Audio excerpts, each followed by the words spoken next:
leading ourselves and we can't understand what we're seeing. And then if we can't understand it, we're not going to fix it, right? We're not going to fix the disparity in housing if we don't understand where it came from.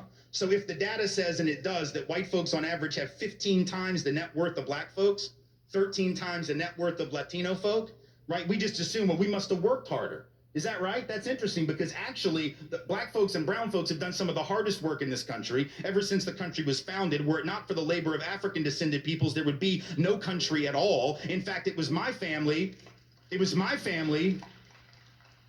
white slave-owning family in the South, that got black folks to do all the hard work because we were lazy asses and didn't want to work at all. White folks in the South on the plantation used to want to sit on the porch and drink mint juleps and have carriage rides rather than work, while black folks did all the real labor. And yet we decided that black folks are lazy, which I find fascinating.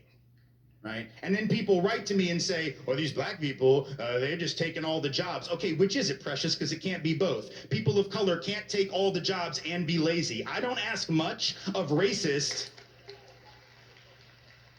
because I expect very little, but you cannot be lazy and take all the jobs. Are we at least clear on that? Like, if you took all the jobs, you were like the opposite of lazy. If you are indeed lazy, you probably did not even take one job, let alone all of them. So I just need racists to get their damn story straight. That's all I ask. I just don't like moving targets. That's all. Me too. Right?